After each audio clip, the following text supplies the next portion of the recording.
Existem segredos que o tempo tenta apagar, mas as evidências insistem em revelar. Reunimos hoje os casos mais perturbadores do nosso arquivo, em uma jornada de 1 hora sem interrupções. Mas atenção, o último caso desta lista é o único que ainda me tira o sono. Você está pronto para ir até o fim? 26 de julho de 1974, Provincetown, Massachusetts. Uma criança encontrou um corpo nas dunas. Uma mulher, morta, mutilada. Mas havia um detalhe que tornaria esse crime diferente de qualquer outro. Ninguém sabia quem ela era. E havia um homem que desapareceu no mesmo dia. Um homem que ninguém conseguiu encontrar. 48 anos depois, a verdade finalmente viria à tona. A Dama das Dunas. A menina estava brincando nas dunas quando viu um corpo, deitado em um cobertor de praia. Ela correu, alertou seus pais e a polícia foi chamada. Os investigadores chegaram e fotografaram tudo. O corpo estava decomposto, exposto ao sol por semanas. Mas havia detalhes que chamavam a atenção. As mãos haviam sido cortadas, removidas completamente. A cabeça estava quase separada do corpo. Um corte limpo, preciso. Alguém havia feito isso deliberadamente. A pergunta era, por quê? Os investigadores coletaram o corpo, realizaram uma autópsia, mas a decomposição havia apagado muitas evidências. A causa da morte não pôde ser determinada com certeza. Havia um dente de ouro, esmalte de unha rosa, uma cicatriz, detalhes únicos, mas sem rosto, sem nome, sem identidade. A polícia fez a pergunta óbvia: quem era ela? Enquanto a polícia investigava o corpo, outra história começava a emergir. Havia uma mulher desaparecida. Ela havia chegado a Cape Cod com um homem. Eles estavam hospedados em um motel local. E então, ela desapareceu. O homem relatou à polícia que ela havia saído após uma briga, que ela havia dito que ia embora. A polícia o interrogou. Ele tinha uma história, ele tinha explicações. Mas havia algo que não encaixava. Quando a polícia perguntou onde ele estava quando a mulher desapareceu, sua resposta foi vaga. Ele disse que estava no motel, sozinho. Ninguém o viu, ninguém podia confirmar. A polícia não tinha provas. Sem corpo identificado, sem crime confirmado, não havia muito que pudessem fazer. O homem foi liberado. Mas a polícia continuou fazendo perguntas. Eles procuraram pela mulher desaparecida. Eles verificaram registros de viagem. Eles entrevistaram pessoas que a conheciam. Ninguém a havia visto desde aquele dia em julho de 1974. Semanas se tornaram meses. Meses se tornaram anos, décadas. A polícia nunca encontrou a mulher desaparecida. Os investigadores criaram desenhos forenses. Artistas tentaram reconstruir o rosto. Esses desenhos foram publicados em jornais. A polícia esperava que alguém dissesse: "Eu a conheço." Ninguém veio. Teorias surgiram. Uma sugeriu que ela era uma figurante do filme Tubarão, que estava sendo filmado na região. Outra ligava o caso a um serial killer, mas nenhuma teoria se sustentava. O caso esfriou. Os investigadores originais se aposentaram. Os arquivos foram guardados. A vítima se tornou conhecida como a Dama das Dunas, um símbolo de mistério não resolvido. Mas havia um detalhe que ninguém havia esquecido. O homem que estava com ela, o homem que desapareceu. A polícia nunca o encontrou. Ele havia deixado Cape Cod logo após o desaparecimento da mulher. Ele havia mudado de identidade. Ele havia desaparecido tão completamente quanto a mulher. Em 2019, a polícia de Massachusetts retomou o caso. Eles exumaram o corpo, coletaram amostras de DNA e enviaram para análise. Os resultados foram decepcionantes. O DNA estava degradado. Não havia correspondência em bancos de dados conhecidos. Mas havia uma nova tecnologia, uma que não existia em 1974. Genealogia genética forense. A ideia era simples, mas poderosa. Usa o DNA para encontrar parentes distantes, parentes que talvez não estejam em bancos de dados criminais, parentes que talvez tenham feito um teste de DNA por curiosidade pessoal. E a partir daí, trabalha para trás. Constrói uma árvore genealógica e identifica a vítima. A polícia decidiu tentar. Eles enviaram o DNA para laboratórios especializados. Meses se passaram. Correspondências foram encontradas. Parentes distantes. Pessoas que compartilhavam DNA com a vítima. Os investigadores começaram a mapear família, linhagem, nomes, datas e, gradualmente, uma imagem começou a emergir. Em outubro de 2022, após 3 anos de investigação meticulosa, os investigadores chegaram a uma conclusão fundamental. A Dama das Dunas tinha um nome. Seu nome era Ruth Mary Terry. Ruth nasceu em 1936, no Tennessee.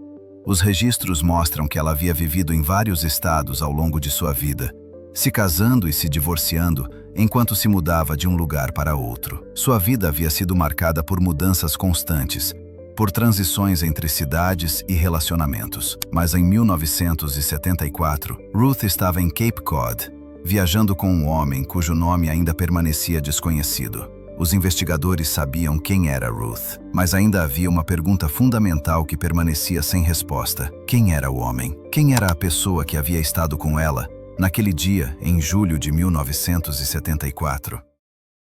A polícia revisitou os registros de 1974, procurando por qualquer menção de um homem que tivesse estado com Ruth em Cape Cod. Eles encontraram o nome dele, um homem chamado Guy Moldavin. Mas quando a polícia procurou por Guy Moldavin em 2022, encontraram algo inesperado. Ele havia morrido em 2002, 20 anos antes da identificação de Ruth. A polícia não podia interrogá-lo, não podia prendê-lo, não podia levá-lo a julgamento, mas podia investigar. E foi exatamente isso que fizeram. Guy Moldavin era um homem que havia vivido muitas vidas. Os registros mostram um padrão de constante movimento: casamentos múltiplos, divórcios sucessivos, mudanças de estado e de emprego. Ele era um homem que deixava rastros, mas nunca ficava em um lugar por muito tempo. A polícia entrevistou as ex-esposas de Moldavin em busca de respostas. Elas forneceram relatos consistentes que pintavam um quadro preocupante. Uma ex-esposa descreveu um homem controlador, ciumento, que havia sido agressivo com ela. Outra relatou abuso verbal constante, humilhação e medo. Uma terceira ex-esposa revelou violência física, descrevendo como ele havia colocado as mãos nela e como ela havia fugido no meio da noite para escapar. Os relatos pintavam um padrão claro: um homem que tinha um histórico de relacionamentos tumultuados, um homem que exercia controle sobre as mulheres em sua vida. Mas havia mais. A polícia descobriu que Moldavin havia deixado Cape Cod logo após o desaparecimento de Ruth. Ele havia se mudado para outro estado e havia começado uma nova vida com um novo nome, como se tentasse apagar seu passado. As perguntas se multiplicavam. Por que ele havia desaparecido tão rapidamente? Por que havia mudado de identidade? Por que havia deixado Cape Cod no mesmo momento em que Ruth desapareceu? A polícia tinha uma teoria, mas ainda faltava uma peça crucial do quebra-cabeça. Os investigadores compararam os registros com precisão cirúrgica. Ruth havia desaparecido em julho de 1974. Guy havia deixado Cape Cod em julho de 1974. Não era coincidência. Era o padrão de um homem em fuga. Os investigadores examinaram os registros de hotel e confirmaram o que suspeitavam. Ruth e Guy estavam hospedados no mesmo motel, viajando juntos. Eles entrevistaram pessoas que os conheciam, e os relatos foram consistentes. Ruth e Guy estavam em um relacionamento. Eles estavam viajando juntos, naquele verão de 1974. E então, ambos desapareceram. Ruth desapareceu, Guy desapareceu. Mas enquanto Ruth foi encontrada morta nas dunas, seu corpo mutilado, suas mãos cortadas, Guy conseguiu escapar. Ele deixou Cape Cod imediatamente após o crime, mudou de identidade e começou uma nova vida, como se pudesse apagar o que havia feito. Em agosto de 2023, a polícia de Massachusetts e o FBI fizeram um anúncio oficial que encerrou 49 anos de incerteza. O caso da Dama das Dunas estava resolvido. O responsável pela morte de Ruth Mary Terry era Guy Moldavin, seu marido. Moldavin nunca seria julgado. Ele havia morrido em 2002, 2 décadas antes de sua culpa ser oficialmente confirmada. Mas a verdade havia sido descoberta. E Ruth Mary Terry, que havia passado quase 50 anos como um mistério, havia finalmente recebido seu nome de volta. Após quase 50 anos como um corpo sem nome, Ruth Mary Terry foi finalmente exumada. Seu corpo foi reenterrado com dignidade, com seu nome em uma lápide apropriada. Sua família, que havia esperado por décadas por respostas, foi finalmente notificada. Eles sabiam, enfim, o que havia acontecido com Ruth. O caso, que havia permanecido aberto por 48 anos, foi oficialmente fechado em 2023.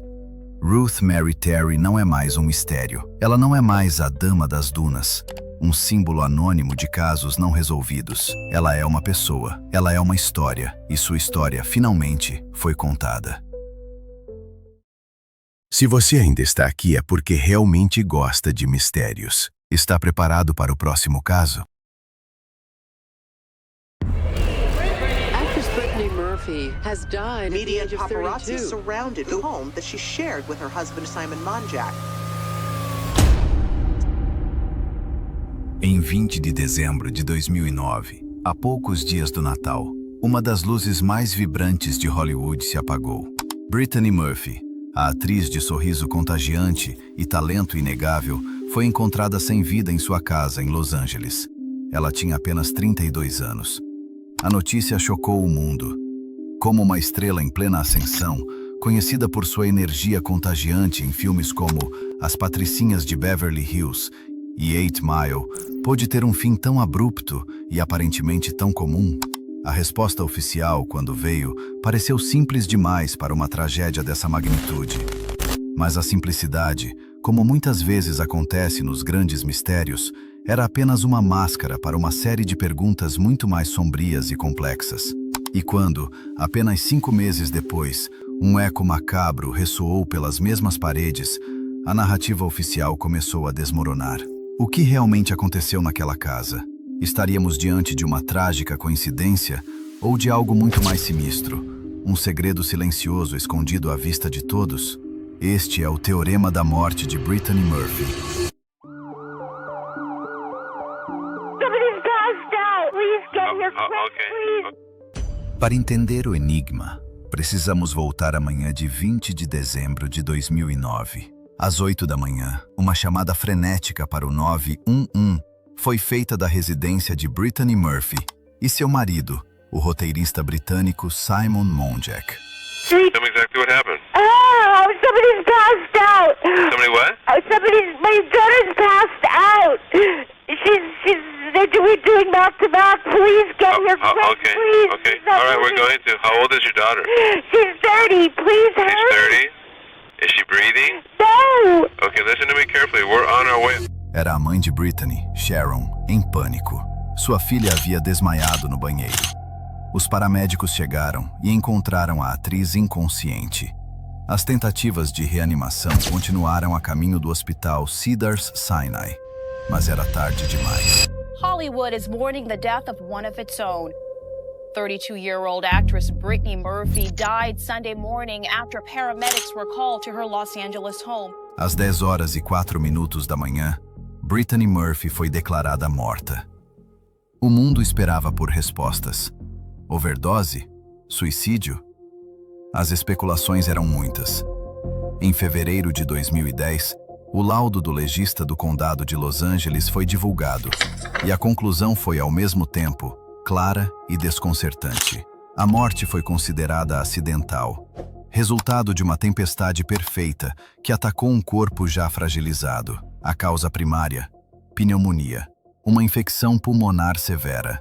Os fatores secundários, no entanto, revelavam uma história mais complexa. Uma profunda anemia por deficiência de ferro que deixava seu corpo sem forças para lutar. E, finalmente, intoxicação por múltiplos medicamentos. Não eram drogas ilícitas. O sistema de Brittany continha um coquetel de medicamentos prescritos e de venda livre, provavelmente para tratar os sintomas de um forte resfriado que ela vinha enfrentando. O legista observou que, em seu estado enfraquecido, os níveis elevados desses medicamentos, mesmo que legais, poderiam ter tido efeitos adversos fatais. Era uma explicação trágica, mas plausível. Uma jovem atriz, ignorando a gravidade de sua doença, tentando se automedicar para continuar trabalhando, até que seu corpo simplesmente cedeu. Caso encerrado. Pelo menos, era o que parecia. Quero te fazer uma pergunta. De onde você está assistindo? Deixe nos comentários e aproveite para se inscrever no canal se ainda não for inscrito. Vamos continuar. 5 meses depois, em 23 de maio de 2010, O roteiro macabro se repetiu. Na mesma casa, no mesmo quarto, Simon Monjack, o viúvo de 40 anos, foi encontrado morto por Sharon Murphy. A semelhança das circunstâncias era assustadora, mas a conclusão do legista transformou o mistério em um verdadeiro enigma. A causa da morte de Simon Monjack foi pneumonia aguda e anemia severa. As mesmas duas condições que levaram sua esposa. A probabilidade de um casal jovem morrer da mesma combinação rara de doenças, no mesmo local, em um intervalo de poucos meses, é astronomicamente baixa. A narrativa da trágica coincidência já não convencia ninguém. A casa em Hollywood Hills, antes um lar, agora era vista como uma cena de crime em potencial.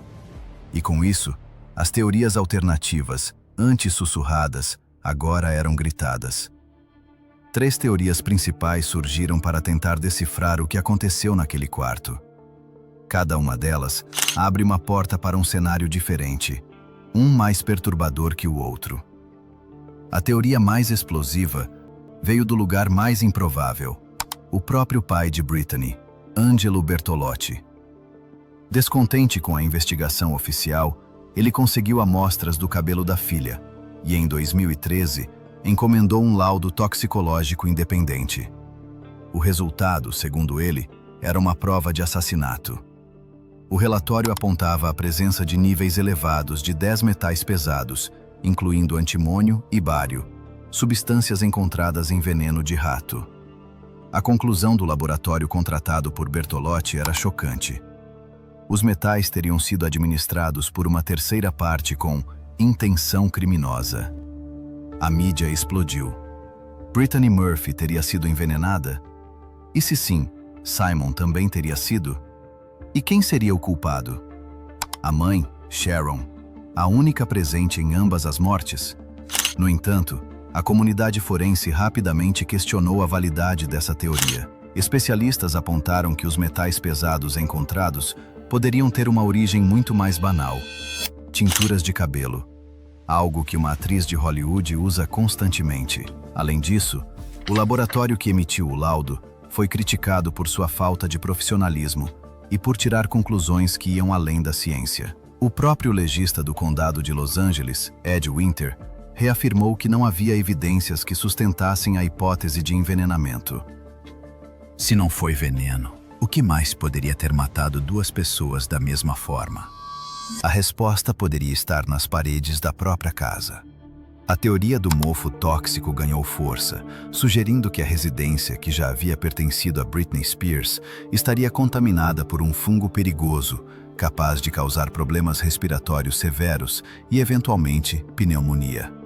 Essa hipótese explicaria por que tanto Brittany quanto Simon, que passavam a maior parte do tempo na casa, adoeceram e morreram de forma semelhante. A própria mãe de Simon, Linda Monjack, e mais tarde a mãe de Brittany, Sharon, chegaram a apoiar essa teoria, com Sharon inclusive processando os construtores da casa. Contudo, mais uma vez, o escritório do legista foi categórico. Uma investigação foi feita e, segundo eles, não havia indicadores de que o mofo fosse um fator determinante nas mortes. Isso nos leva à terceira teoria, talvez a mais triste e perturbadora de todas. Uma que não envolve venenos ou maldições, mas a psicologia humana. Documentários posteriores como What Happened Brittany Murphy, da HBO Max, pintaram um quadro sombrio dos últimos meses do casal. Simon Monjack é retratado como uma figura controladora e paranoica que isolou Brittany de amigos e da carreira, gerenciando cada aspecto de sua vida. Juntos, o casal, com a companhia constante de Sharon, vivia em uma bolha de paranoia, acreditando estar sob vigilância e evitando médicos por medo de que suas informações vazassem para a imprensa. Nesse cenário, uma Brittany Murphy visivelmente doente, sofrendo de uma pneumonia tratável e uma anemia severa, não teria recebido o cuidado médico adequado. Em vez de ir a um hospital, ela teria sido tratada em casa com um coquetel de medicamentos que mascaravam os sintomas, mas não curavam a doença. Seu corpo, enfraquecido pela anemia, simplesmente não aguentou. e Simon, que também sofria de problemas de saúde, incluindo problemas cardíacos, teria seguido o mesmo caminho trágico 5 meses depois, negligenciando a própria saúde no mesmo ambiente isolado e paranoico. Não teria sido um assassinato, mas uma morte por negligência, uma espiral de medo e isolamento com consequências fatais. Então, qual é a solução para o teorema de Brittany Murphy? A verdade é que, talvez, não exista uma única resposta. Cada teoria se encaixa em uma parte do quebra-cabeça, mas nenhuma consegue completá-lo. A explicação oficial de pneumonia e anemia é cientificamente sólida, mas falha em explicar a extraordinária coincidência da morte de seu marido. A teoria do envenenamento é cinematográfica, mas carece de provas forenses credíveis. A hipótese do mofo tóxico é uma explicação ambiental elegante, mas foi descartada pelas autoridades. E a teoria da negligência, embora psicologicamente convincente, é quase impossível de provar. O que restou foi um legado de talento interrompido e um mistério que perdura. A morte de Brittany Murphy se tornou um conto de advertência em Hollywood, uma história sobre fama, isolamento e as sombras que podem se esconder por trás do brilho das câmeras. Talvez a verdade não esteja em uma única teoria, mas na trágica convergência de todas elas. Uma mulher doente, em um ambiente possivelmente insalubre, cercada por paranoia e tratada com um excesso de medicamentos. Uma tempestade perfeita da qual nem ela, nem seu marido conseguiram escapar. Eu diria que nosso próximo caso é um tanto quanto perturbador. Talvez você devesse acender as luzes agora.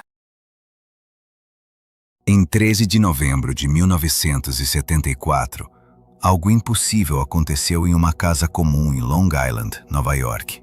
Um jovem de 23 anos entrou nos quartos de sua família e, em questão de minutos, matou 6 pessoas enquanto dormiam. Ninguém acordou, ninguém gritou, ninguém pediu ajuda. Apenas silêncio. Mas a história não termina aqui. Um ano depois, uma nova família comprou a mesma casa e, dentro de 28 dias, eles fugiram aterrorizados, alegando que algo sobrenatural os perseguia.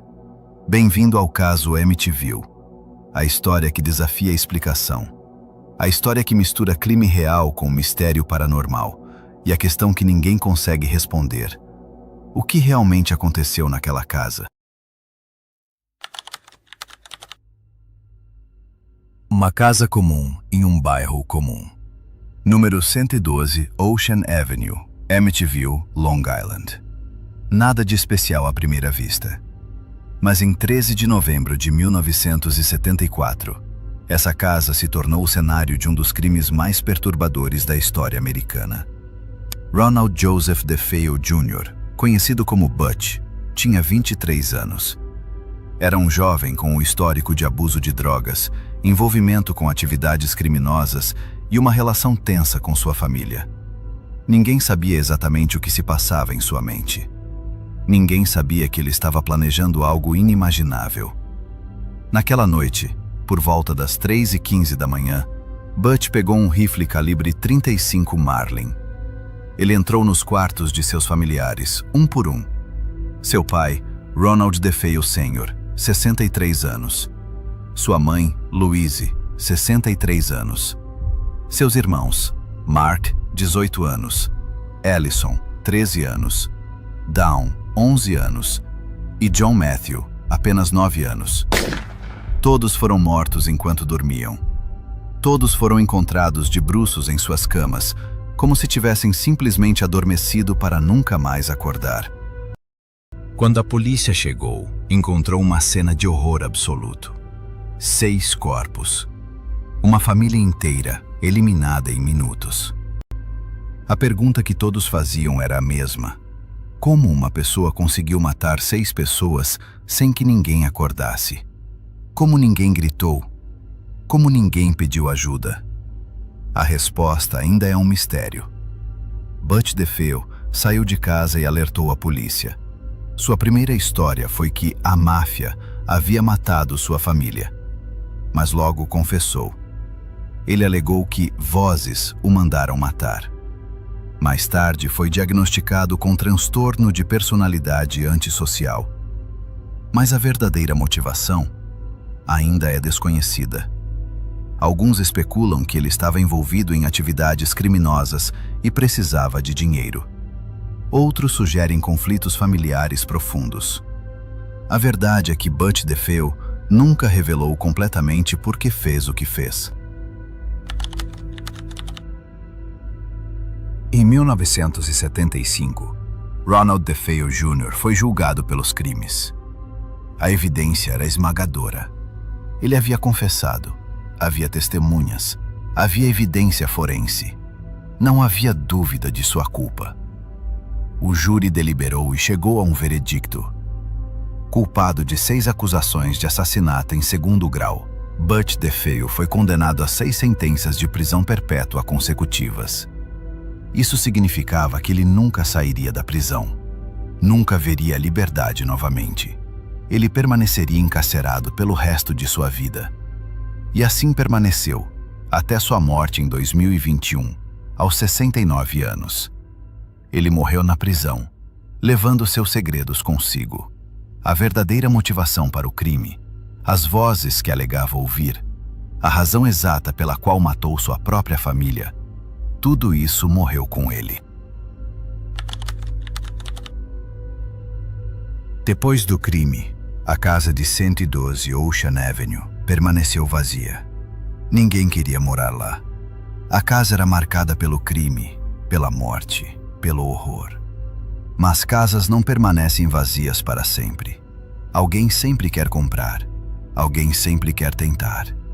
Um ano depois, em dezembro de 1975, a família Lutz comprou a casa. George Lutz, sua esposa Kathy e seus 3 filhos, Missy, Daniel e Christopher. Eles queriam uma casa grande, uma oportunidade de começar de novo. O preço era bom. Ninguém lhes disse sobre o crime. Ou talvez tenham sido informados e não acreditaram que isso importaria. Mas a partir do momento em que entraram naquela casa, algo mudou. Algo começou a acontecer. Algo que desafiaria toda a explicação racional. Os primeiros dias foram normais, ou pelo menos pareciam normais. Mas logo coisas estranhas começaram a acontecer. Pequenas coisas no início. Portas que se abriam sozinhas, odores estranhos sem fonte aparente. Temperaturas que variavam inexplicavelmente. Mas então, as coisas ficaram mais estranhas. George Lutz começou a acordar todas as noites à mesma hora, 3h15 da manhã. Exatamente a hora em que os assassinatos ocorreram. Ele acordava de repente, como se algo o despertasse.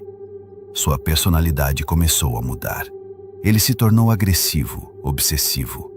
Ele passava horas no porão, trabalhando em projetos que nunca terminava. Sua família notava que ele não era mais o mesmo. Kathy Lutz começou a experimentar fenômenos ainda mais perturbadores. Ela relatou que via aparições, sombras que se moviam, formas que não tinham explicação. Ela ouvia vozes, vozes que sussurravam, que gritavam, que a chamavam pelo nome. E então havia Missy, a filha mais jovem. Missy começou a relatar que tinha um amigo invisível, um amigo chamado Jody. Mas Jody não era um amigo comum. Jody era descrito como suíno. Supostamente, Jody levava Missy para passeios. Supostamente, Jody era uma entidade demoníaca que habitava a casa.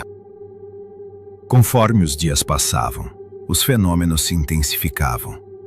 Não eram mais pequenas coisas estranhas. Eram eventos que desafiavam toda explicação.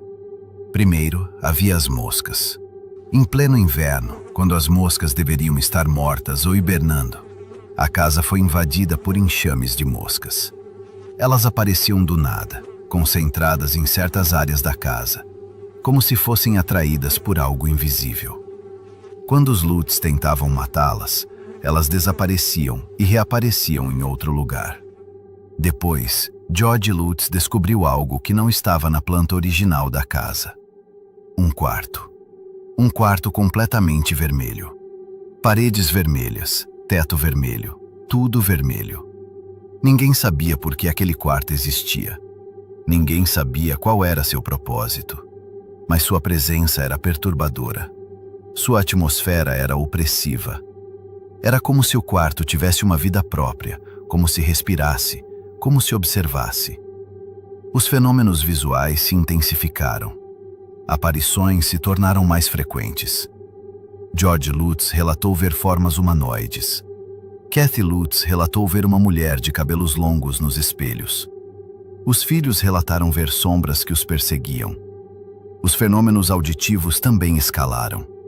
Vozes que gritavam. Vozes que sussurravam. Vozes que cantavam. Vozes que diziam coisas que ninguém deveria saber. Sons de passos.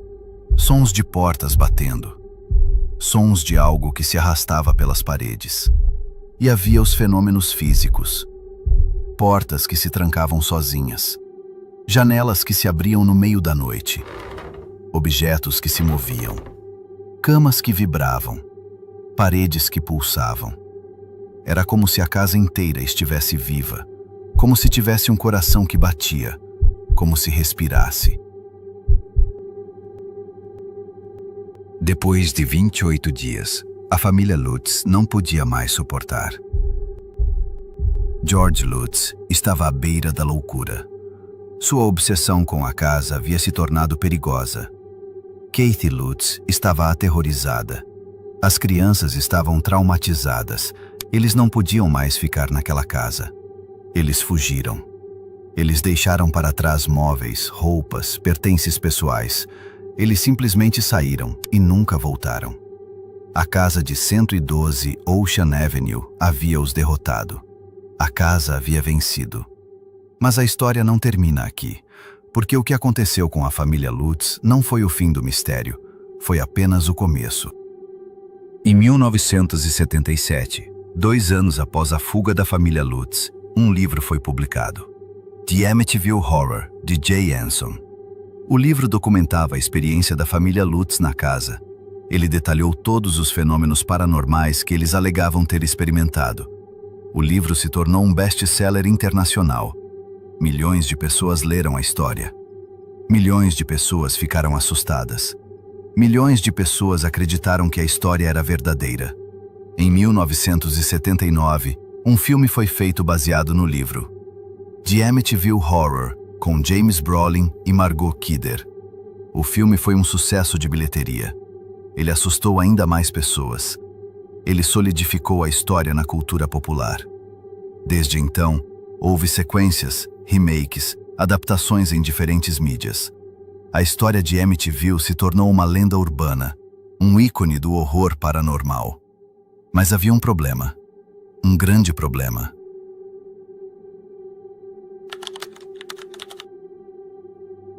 Nem todos acreditavam na história da família Lutz. Alguns questionavam se os fenômenos paranormais eram reais. Alguns sugeriam que a história havia sido exagerada. Alguns até alegavam que era uma completa fabricação, um hoax criado para ganho comercial. E então, veio a prova mais perturbadora. Após a fuga da família Lutz, a casa foi vendida novamente. A próxima família que comprou a casa foi a família Cromartie. E sabe o que eles relataram? Nada. Absolutamente nada. Eles moraram na casa e não experimentaram nenhum fenômeno paranormal. Nenhuma mosca no inverno, nenhum quarto vermelho, nenhuma entidade demoníaca. Nada. Isso levantou a questão mais importante. A história da família Lutz era verdadeira? Ou era uma fabricação? Ou era uma exageração? Ou era uma mistura de fatos e ficção? Alguns investigadores paranormais apoiaram a história da família Lutz. Eles visitaram a casa. Eles realizaram investigações. Eles alegaram ter encontrado evidência de atividade paranormal. Mas nenhuma evidência científica foi encontrada. Nenhuma prova definitiva foi obtida. A verdade é que não sabemos. Não sabemos se a história da família Lutz é verdadeira ou falsa. Não sabemos se os fenômenos paranormais eram reais ou imaginários. Não sabemos se a casa estava assombrada ou se era apenas uma casa comum. Mas sabemos uma coisa com certeza. O crime de Ronald DeFeo Jr. foi real. 6 pessoas morreram naquela casa. 6 pessoas foram assassinadas. Esse fato é inegável. Esse fato é documentado. Esse fato é a base de todo o terror que veio depois.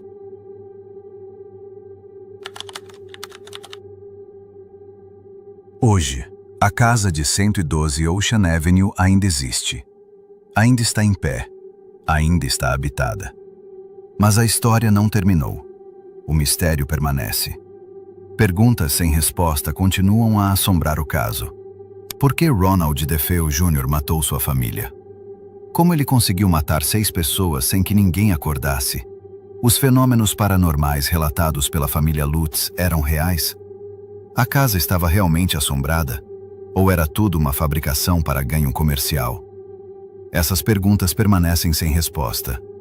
E talvez seja assim que deva ser. Talvez o mistério seja mais interessante do que a resposta. Talvez a incerteza seja mais assustadora do que a verdade.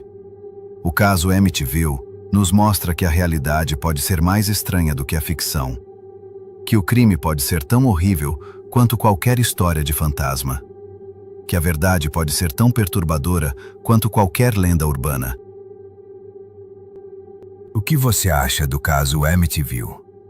Você acredita que a família Lutz experimentou fenômenos paranormais reais? Ou você acha que era tudo uma fabricação? Deixe sua teoria nos comentários. Vamos discutir este mistério juntos. Como um assassino pode entrar e sair sem ser visto de um quarto trancado? Seria um fantasma? Acompanhe nosso próximo caso. Nossa história começa em 2 de janeiro de 1935. Kansas City, Missouri. A Grande Depressão ainda lançava sua sombra sobre a América, mas no coração da cidade, o Hotel President era um oásis de elegância. É para lá que caminha um homem, vestindo um casaco escuro, com uma aparência distinta, mas com um detalhe estranho. Ele não carregava nenhuma mala. Ao se aproximar da recepção, ele se registra com o nome de Roland T. Owen, de Los Angeles. Ele pede um quarto em um andar alto e interno, longe do barulho da rua. É lhe entregue a chave do quarto 1046. O mensageiro, Randolph Probst, o acompanha. No quarto, Roland entrega a Randolph uma pequena gorjeta e menciona que está esperando um amigo em breve.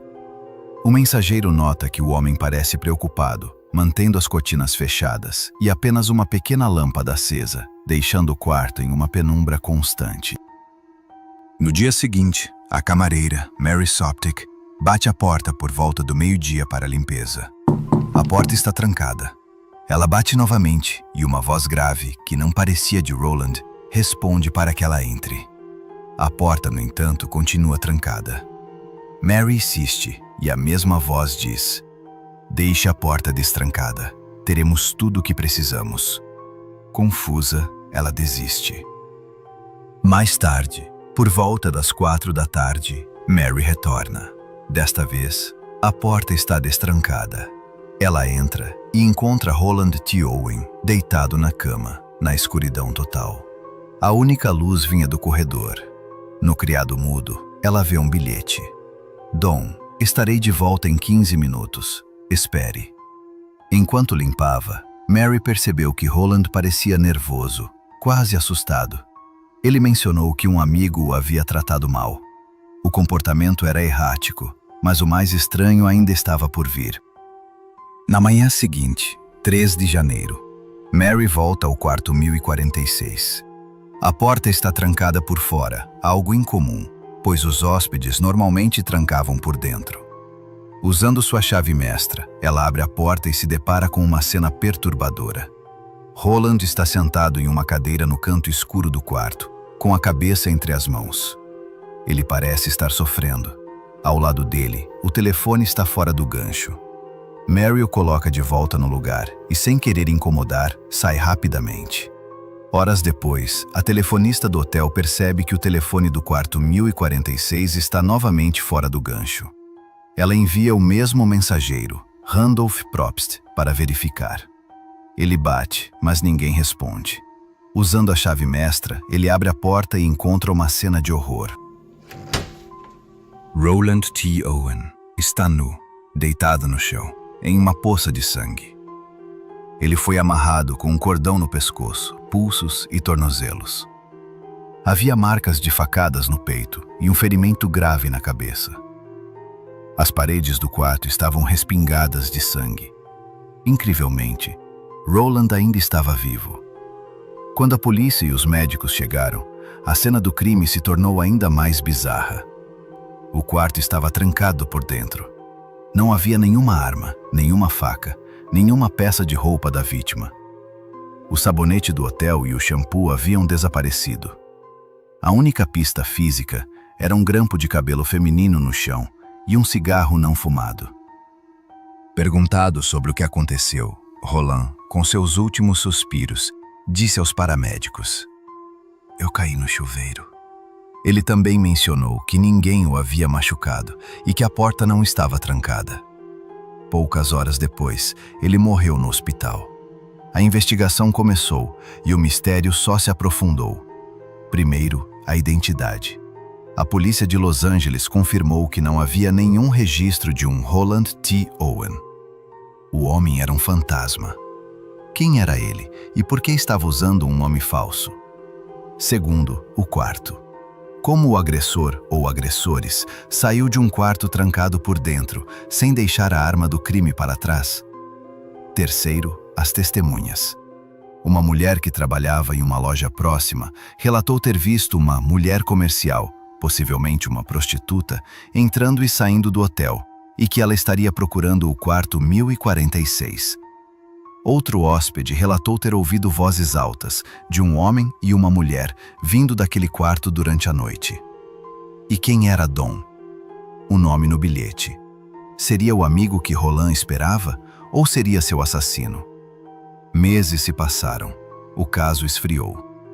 O homem do quarto 1046 foi enterrado como uma pessoa não identificada. Mas a história não termina aí. Um ano depois, uma mulher chamada Ruby Ogletree, do Alabama, leu sobre o caso em uma revista e reconheceu a descrição. O homem misterioso era seu filho, Artemus Ogletree, que havia saído de casa em 1934. A identidade finalmente foi revelada, mas isso só trouxe mais perguntas. Por que Artemus estava em Kansas City, sob um nome falso? Quem ele temia? Anos mais tarde, uma nova pista surgiu. Uma pessoa anônima ligou para a polícia, afirmando que Artemus Ogletree havia ganhado uma grande quantia de dinheiro em um jogo de azar e que estava fugindo de pessoas que queriam matá-lo. Outra carta anônima chegou ao necrotério, junto com dinheiro para pagar pelo funeral de Artemus, dizendo que ele pagou pelo seu erro. Até hoje, o assassinato de Artemus Ogletree, no quarto 1046 do Hotel President, nunca foi resolvido. As perguntas ecoam pelos corredores do tempo. Quem era Dom? Quem era a mulher misteriosa? E o que realmente aconteceu naquele quarto escuro, onde um homem assustado encontrou um fim tão brutal e inexplicável? O quarto 1046 não guarda apenas a história de um crime, mas o espectro de um mistério que se recusa a morrer. E assim, o caso do quarto 1046 permanece sem solução. Um quebra-cabeça onde as peças nunca se encaixaram completamente. Cada teoria, da vingança de um jogo de azar a um crime passional, deixa pontas soltas. Talvez o segredo de Roland T. Owen, ou melhor, Artemus Ogletree, tenha sido enterrado com ele, trancado para sempre como a porta daquele quarto de hotel. O que você acha que realmente aconteceu? Deixe sua teoria aqui nos comentários. Adoraria ler o que cada um de vocês pensa. Se você também é fascinado por esses enigmas e quer desvendar outros mistérios comigo, considere deixar o seu gostei para eu saber que estamos no caminho certo. E claro, se você ainda não faz parte da nossa comunidade, inscreva-se no canal e ative o sino para não perder o nosso próximo caso. O nosso próximo caso define bem a palavra monstro. Como uma pessoa que deveria cuidar tem coragem de fazer tal absurdo? Veja agora. Em 1965, Indianápolis era o coração da América. Uma cidade de valores familiares, de vizinhos que se conheciam pelo nome, de crianças que brincavam nas ruas até o anoitecer. Mas em uma casa modesta, na 3850 East New York Street, um segredo estava sendo guardado. Um segredo que, quando revelado, não apenas chocou a cidade, mas expôs a capacidade humana para a crueldade de uma forma que poucos poderiam imaginar. Esta é a história de Sylvia Likens, uma adolescente de 16 anos, deixada aos cuidados de uma mulher que deveria protegê-la. Em vez disso, por 3 meses, ela foi a vítima central de um pesadelo orquestrado não por um monstro solitário escondido nas sombras, mas por uma dona de casa, seus filhos e, de forma mais chocante, por uma vizinhança inteira que sabia, assistiu e, por vezes, participou. Este não é um teorema sobre quem cometeu o crime. Nós sabemos quem foram. Este é um teorema sobre o porquê. Por que uma comunidade inteira se tornou cúmplice de um dos atos de tortura mais depravados da história americana? E por que a justiça, no final, falhou de forma tão espetacular? Este é o caso que o promotor chamou de o crime mais terrível já cometido no estado de Indiana. Vocês vão lá pro porão.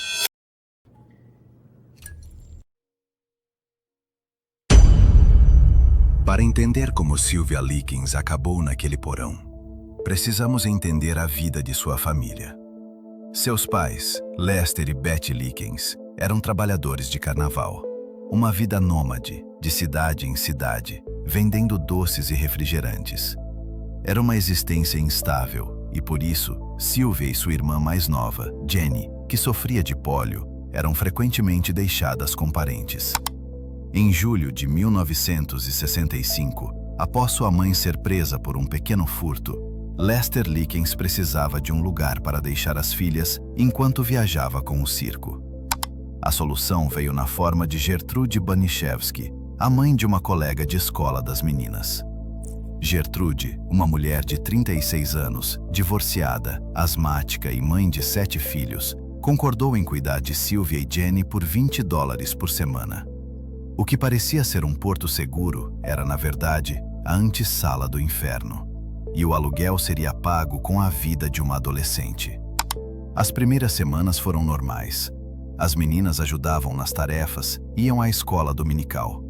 Mas quando o primeiro pagamento de $20 atrasou, Gertrude encontrou uma forma de punição. Uma forma que, a princípio, parecia ser apenas disciplina severa, mas que rapidamente se transformaria em um ritual de sadismo e ódio, alimentado por um ciúme doentio da beleza e da juventude de Sylvia. O abuso começou com espancamentos por ofensas triviais, mas Gertrude logo começou a focar sua raiva exclusivamente em Sylvia. Ela a acusava de roubar, de ser promíscua. Paula, a filha mais velha de Gertrude, grávida aos 17 anos, se juntou à mãe, talvez por ciúmes da atenção que Sylvia recebia. Juntas, elas transformaram a vida de Sylvia em um tormento diário. Sylvia era forçada a comer restos de comida do lixo. Foi queimada com cigarros mais de 150 vezes. Foi escaldada com água fervente. Mas a tortura física era apenas parte do horror. Gertrude e seus filhos a humilhavam psicologicamente, a forçavam a se despir, a inseriam objetos, gravando em sua pele palavras que refletiam as falsas acusações que criaram para justificar sua crueldade. O que torna este caso particularmente monstruoso não é apenas a crueldade de uma família, mas a sua transformação em um espetáculo comunitário. O porão da casa dos Baniszewski se tornou uma atração local. Crianças e adolescentes do bairro pagavam para assistir e, eventualmente, para participar da tortura. A maldade havia se tornado entretenimento. Onde estavam os adultos? Onde estavam os vizinhos, os professores, a polícia? A verdade é que todos sabiam, ou pelo menos suspeitavam fortemente.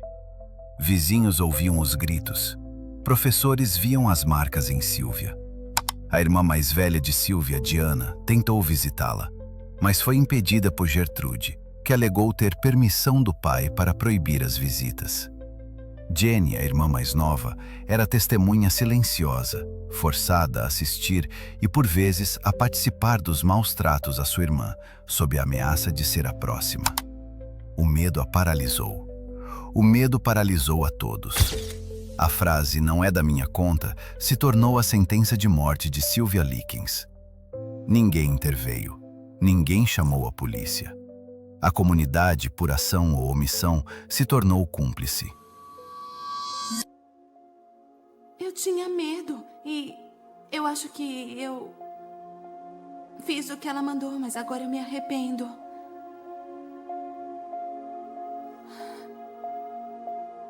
Em 26 de outubro de 1965, após 3 meses de maus tratos ininterruptos, o corpo de Sylvia não aguentou mais.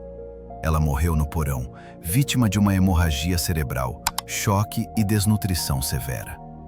Quando a polícia finalmente chegou, alertada por uma denúncia tardia, encontraram uma cena de horror que assombraria até os investigadores mais experientes. O corpo de Sylvia tinha a inscrição "Eu sou uma prostituta e tenho orgulho disso", gravada em seu abdômen. O julgamento que se seguiu parecia ser uma formalidade para garantir a justiça. Mas a justiça, neste caso, se provaria tão doentia quanto o próprio crime. O julgamento de Gertrude Baniszewski e dos outros participantes foi um evento midiático. O promotor, Leroy New, descreveu o caso como o mais diabólico da história de Indiana. As evidências eram esmagadoras. O testemunho de Jenny, embora traumatizada, foi crucial. Gertrude foi condenada por homicídio em 1º grau e sentenciada à prisão perpétua. Sua filha Paula, por homicídio em 2º grau. Os outros, incluindo os filhos de Gertrude e os vizinhos adolescentes, receberam sentenças por homicídio culposo. Parecia que, finalmente, a justiça havia sido feita. Mas a história não termina aqui. Gertrude Baniszewski, a arquiteta do terror, a mulher que orquestrou a tortura e morte de uma adolescente, não passaria o resto de seus dias atrás das grades. Nenhum deles passaria. Achei que tinha te ensinado. Em 1985, após cumprir apenas 20 anos, Gertrude foi libertada em liberdade condicional, apesar dos protestos massivos. Ela mudou de nome e desapareceu, morrendo de câncer de pulmão em 1990. Seus filhos e os vizinhos cumpriram sentenças ainda mais curtas, a maioria saindo da prisão em menos de 2 anos.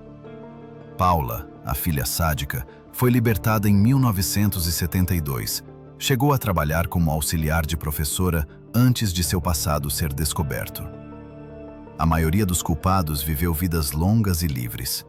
A justiça para Sylvia Likens nunca chegou de fato. Eles diziam que ela não sentia nada, mas eu sentia.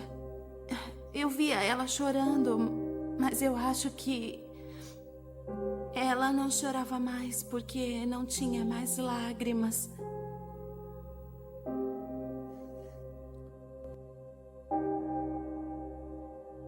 O caso de Sylvia Likens nos força a confrontar uma verdade desconfortável sobre a natureza humana.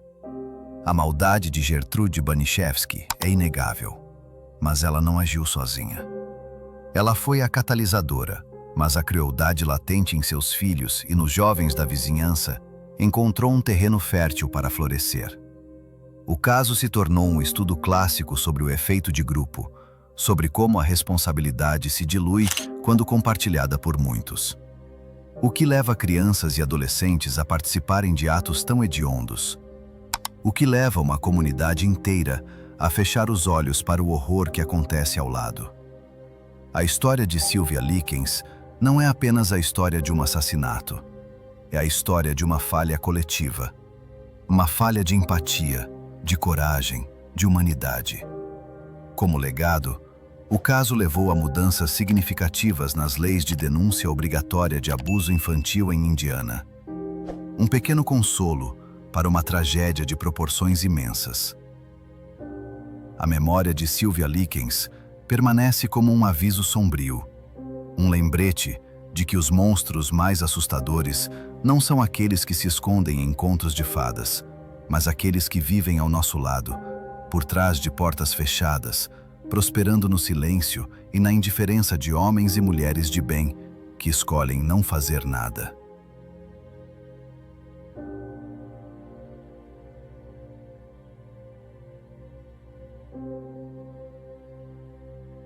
Foi uma longa jornada. Se você chegou até aqui, comente Teorema aqui embaixo e me conte de onde você está assistindo. Agora, vamos para nosso último caso. Em 2013, um vídeo de 4 minutos, granulado e silencioso, capturou a imaginação e o medo de milhões de pessoas ao redor do mundo. Ele não mostrava um crime, não mostrava violência, mostrava apenas uma jovem em um elevador. Mas seu comportamento bizarro e o mistério que se seguiu transformaram essas imagens em um dos enigmas mais perturbadores da era da internet. Você está pronto para ir até o fim? Bem-vindo ao Teorema do Mistério.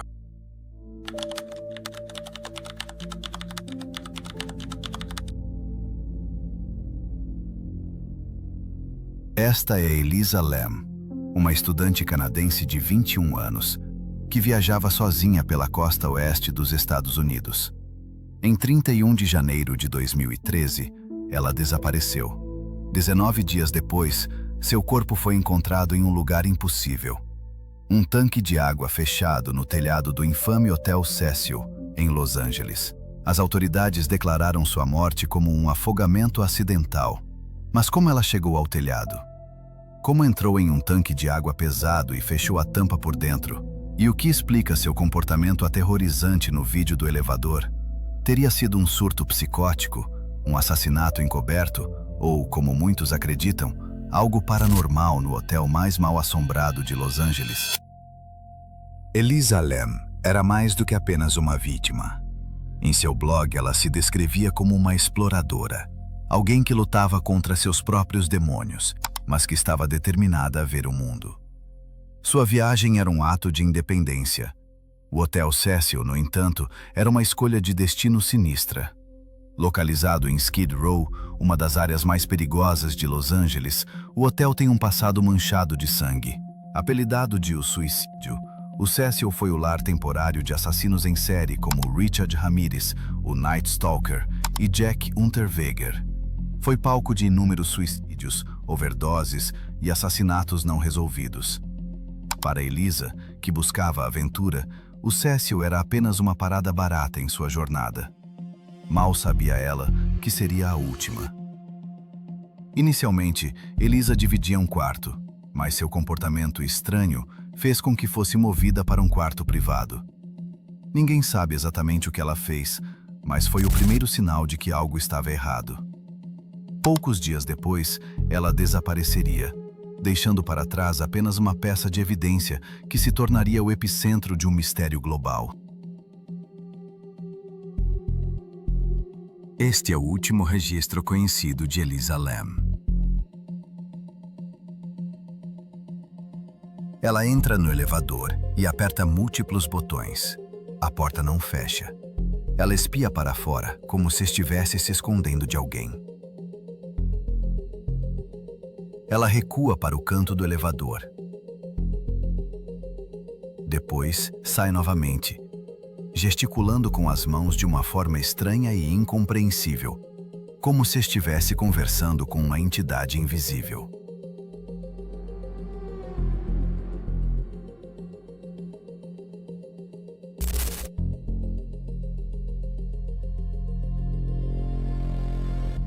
Por fim, ela se afasta e a porta do elevador finalmente se fecha.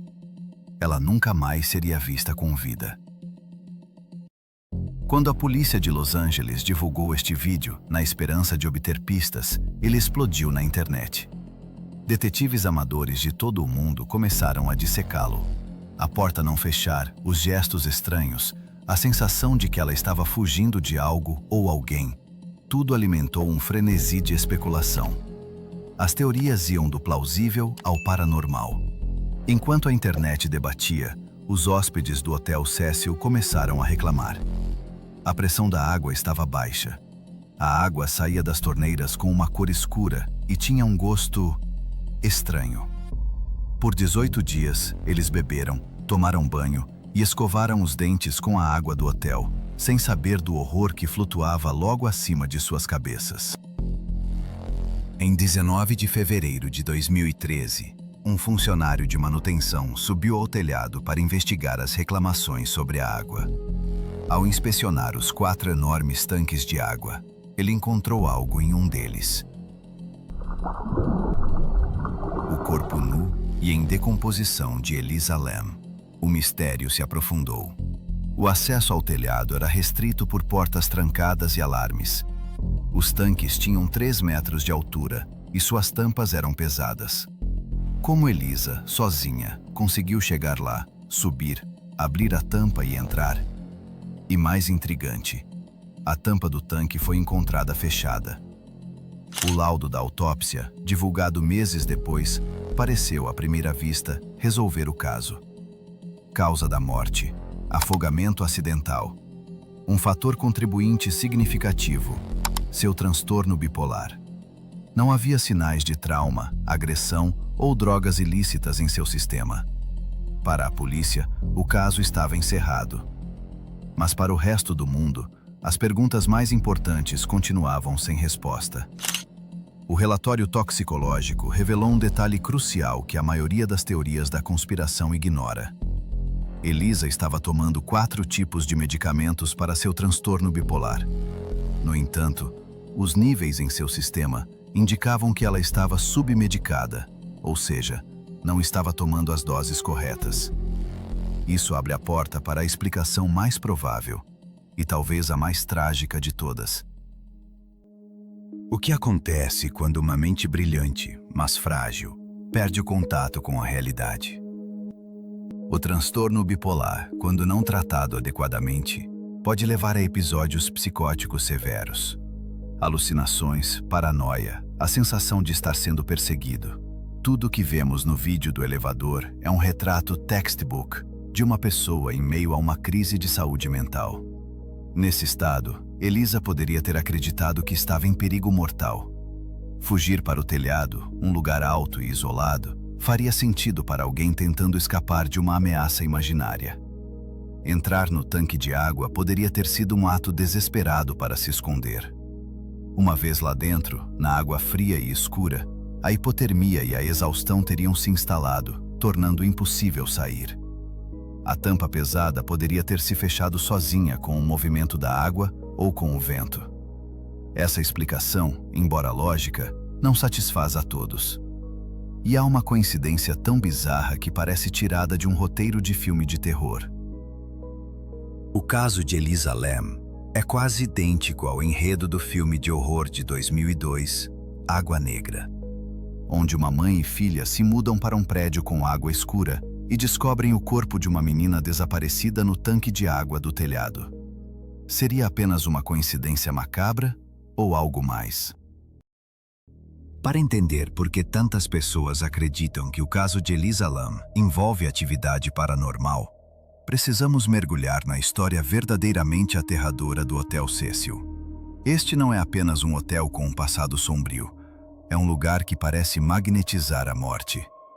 Richard Ramirez, o Night Stalker, o assassino em série que aterrorizou Los Angeles nos anos 80, ficou hospedado no Cecil. Jack Unterweger, outro assassino em série, também chamou o hotel de lar. Mas os crimes não começaram com eles. Em 1947, o Hotel Cecil foi um dos últimos lugares onde a vítima do caso da Dália Negra foi vista viva. Um dos mistérios mais perturbadores da história de Los Angeles, nunca resolvido. Mas há mais, muito mais. O hotel tem um histórico de suicídios que parece quase atrair. Pessoas saltaram de janelas, pessoas se afogaram em banheiras, pessoas morreram de overdose em quartos que ninguém sabia que estavam ocupados. Alguns especulam que o hotel está construído em um local amaldiçoado, um ponto de convergência de energia negativa. E então veio Elisa Lam, uma jovem vibrante, cheia de vida, que entrou naquele hotel e desapareceu. Alguns especulam que ela foi levada até o tanque. que uma entidade a guiou até lá. Outros acreditam que o hotel em si, alimentado por décadas de morte e sofrimento, a puxou para seu interior, como um predador atraindo sua presa. Há também quem diga que as almas dos assassinos que ficaram hospedados lá ainda vagam pelos corredores, atraindo novas vítimas. Essas teorias são sedutoras. Elas oferecem uma narrativa épica, uma luta entre o bem e o mal, uma explicação que transcende a realidade mundana. Mas há um problema com todas essas teorias. Elas ignoram uma verdade muito mais perturbadora e muito mais real. O caso de Elisa Lam não é um mistério sobre fantasmas ou assassinos ocultos. É uma tragédia sobre saúde mental. É um lembrete sombrio de que as batalhas mais aterrorizantes são, muitas vezes, travadas dentro de nós mesmos. O Hotel Cecil ainda está de pé. Hóspedes ainda se hospedam lá. A água ainda flui dos tanques no telhado. E em algum lugar, talvez nos corredores escuros daquele hotel, ou talvez apenas na internet, a história de Elisa Lam continua sendo contada. Nunca saberemos com certeza o que aconteceu naquela noite. E talvez seja exatamente assim que deve ser. E enfim, chegamos ao final da nossa jornada. Se você gostou, não esqueça de se inscrever e deixar seu gostei. Muito obrigado por sua companhia e até a próxima.